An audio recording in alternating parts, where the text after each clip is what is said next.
No one remembered her name anymore. Not the people who passed her by every morning. Not the city that swallowed her years ago. To most, she was just another homeless woman. A blur beneath a streetlight, a figure wrapped in old blankets, invisible. But that night, under the red glow of a fire that painted the sky in agony, the world remembered her, the forgotten soul. Her name was Clara Wynne. Once she'd been a nurse. Once she had a home, a husband, and a little girl who used to call her Mommy in the sweetest voice.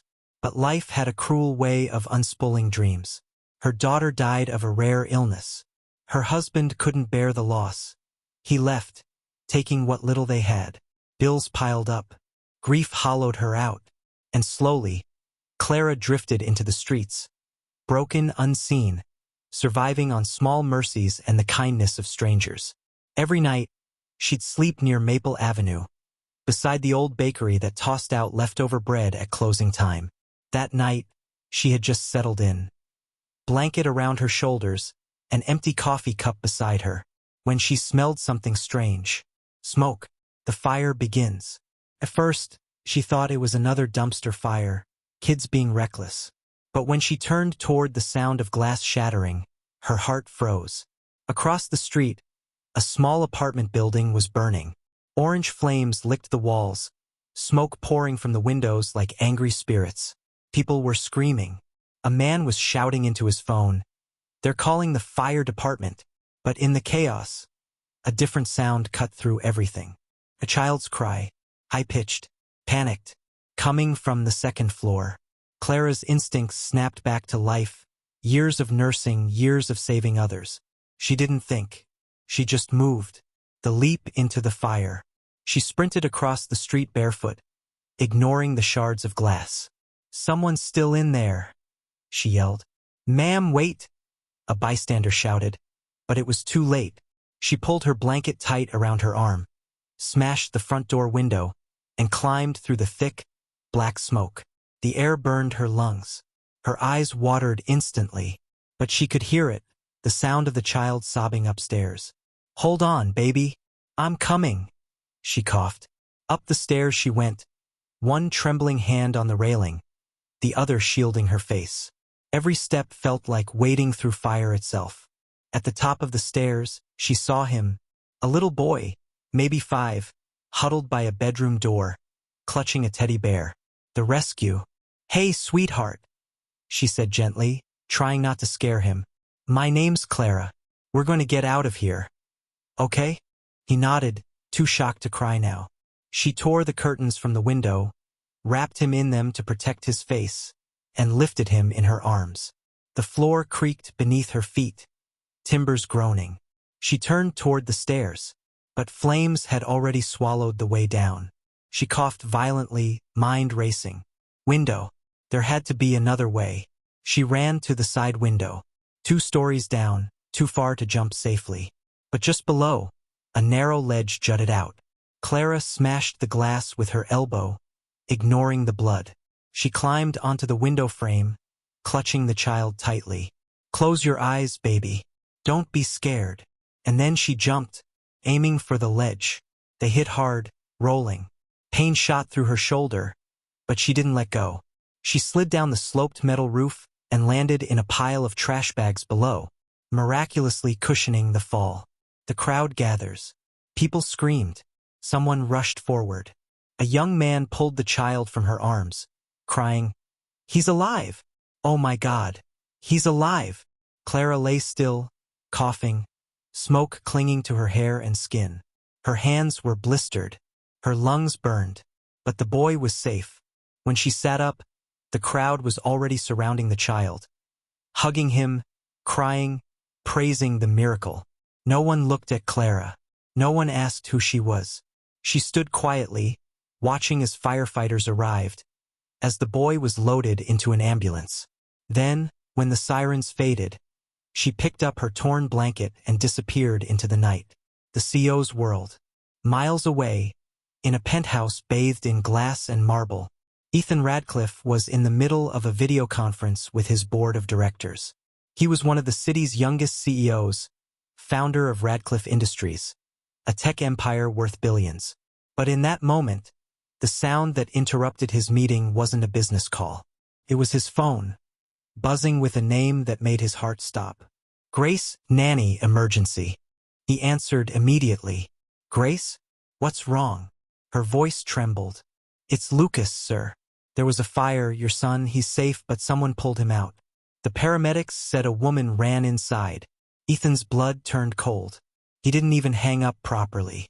He just ran. The search. 20 minutes later, his car screeched to a halt outside the blackened apartment building. Fire trucks lined the street. Reporters swarmed the scene. He spotted Grace holding Lucas, wrapped in a blanket, soot on his face. Dad?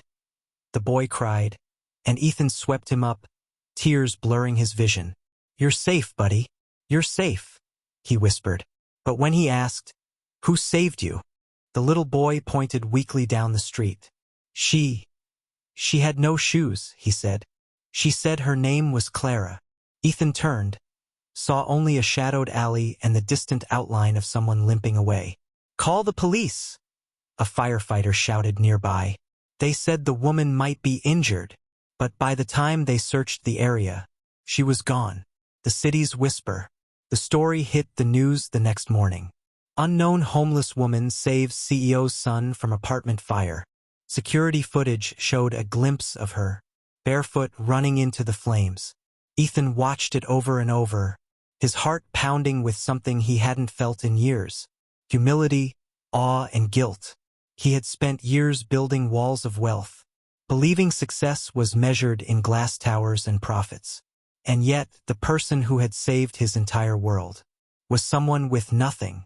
He swore he wouldn't rest until he found her. The search begins. He sent teams across the city, to every shelter, every police station, every hospital. He even put out a personal notice.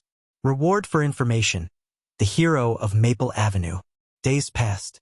No one came forward. But one evening, a janitor at a downtown shelter approached him quietly. I think I know her, he said. Name's Clara Wynne. Keeps to herself. She's been here a few times for food. Ethan's eyes widened. Where? The janitor pointed. Old bus station, under the bridge by 9th Street. She sleeps there most nights. Ethan didn't wait. He grabbed his coat and went himself. The alley meeting. The night was cold and silent when his car stopped near the bridge. He walked slowly toward the flickering glow of a trashcan fire. There she was, the woman from the footage. Her hair was singed, her clothes tattered, hands wrapped in bandages. She looked up, startled, when the headlights touched her face. Clara Wynne, he said softly. She hesitated. Who's asking? He stepped closer. I'm Ethan Radcliffe. You saved my son. Her eyes widened in shock. She looked down, murmuring, He's okay? He's perfect, Ethan said, voice breaking. Because of you. She smiled faintly, relief washing over her tired face. Good. That's all that matters. He stepped forward. Clara, please, let me help you. Anything you need. A home, a job, medical care. You deserve everything. But she shook her head. I didn't do it for that. I just couldn't watch another child be lost. Her voice cracked on the last word. When the sun rose over the city, it painted the skyline gold. And for the first time in years, Clara Wynne woke up under a roof. She blinked at the ceiling, white, warm, safe. Beside her, a folded set of clean clothes waited, and on the nightstand, a note in tidy handwriting. You're safe here. Breakfast downstairs when you're ready. ER. She sat up slowly, confused. Then the memories hit her. The fire, the boy, the man who'd found her under the bridge. She swung her legs off the bed. The carpet was soft. She hadn't felt that in years. For the first time in a long while, she didn't feel like a ghost. The offer. Downstairs, Ethan Radcliffe stood waiting by the dining table. A tray of food untouched in front of him. Pancakes, eggs, coffee. He looked almost nervous. This man who owned skyscrapers didn't know how to start a conversation with a homeless woman. When Clara appeared in the doorway, he smiled faintly. Morning, She hesitated. This is your house? He nodded. Just for now. My team's arranging an apartment for you, if that's okay. She frowned softly. You don't owe me anything. I do, he said firmly. You saved my son. You ran into a burning building when everyone else ran away. Clara looked down, twisting her fingers. I didn't think. I just heard him cry. And that, Ethan said quietly, is what makes you extraordinary. Two different worlds. Over breakfast they talked. Clara learned that Ethan's wife had passed years ago. A car crash that had shattered his faith in people. He'd buried himself in work, in wealth, in distraction. But now, sitting across from this woman who had nothing and gave everything, he felt something unfamiliar, gratitude that reached his soul. Do you have anyone? He asked. She shook her head.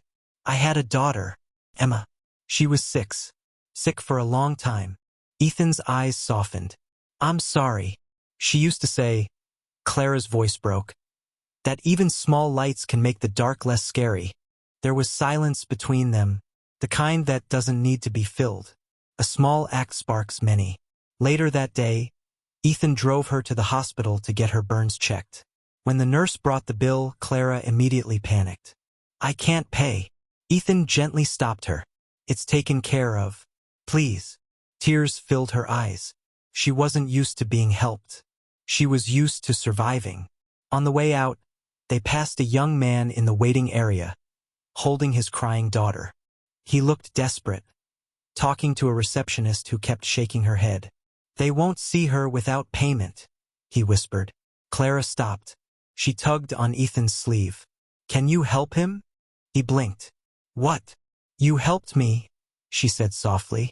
Now we help him. Without hesitation, Ethan walked to the desk. I'll cover the girl's medical fees, he said simply. The man turned, stunned. Why would you do that? Clara smiled gently. Because someone once helped me when I needed it most. And just like that, the ripple began. From one to many. Over the next few days, Ethan noticed something changing, not just in Clara, but in himself. She wasn't just grateful. She was alive again. At the shelter, she started volunteering, helping distribute food, sitting beside the old, comforting the lost. Word spread quickly. The homeless woman who'd saved the CEO's son was helping others get back on their feet. Reporters tried to find her, but Ethan shielded her privacy. She's not a headline, he told them. She's hope, Clara's new beginning. One evening, Ethan visited the shelter unannounced. He found Clara helping a young woman fill out job applications. The same woman who, a week earlier, had been sleeping under the same bridge Clara once did. When Clara looked up and saw him, she smiled. Oh, hi. Didn't expect you here tonight. He handed her a small folder. Your apartment keys, he said. It's not big. Just a start. She blinked in disbelief. You didn't have to. I wanted to, he interrupted softly. Because you reminded me what matters. Her lips trembled. Ethan, I don't know how to repay this. He smiled. You already did. You gave me back my faith in people. A world rekindled. Weeks turned into months. Clara's scars healed. Her spirit did too. Ethan began involving her in his foundation work, community projects, aid drives, outreach programs. She had a natural warmth with people. Everyone trusted her instantly. She didn't speak about her past often, but whenever someone asked why she helped so much, she'd simply say, because no one's too small to save a life. Lucas's gift. One morning, Ethan brought his son, Lucas, to visit Clara. The boy ran to her instantly. Miss Clara, he cried, holding a small paper bag. Inside was a toy fire truck, hand-painted with her name on the side. She knelt and hugged him tight. Thank you, sweetheart, he whispered. Dad says you're a hero. She smiled softly. No, Lucas. I'm just someone who saw a light and followed it. Ethan watched, quiet emotion in his eyes. He realized then, kindness wasn't something you gave once. It was something you became, turning the tables. One day, Clara found Ethan sitting alone in his office, surrounded by papers, tension written across his face. He had just fired half his staff in a cost-cutting move, and the guilt was eating him alive. "You okay?"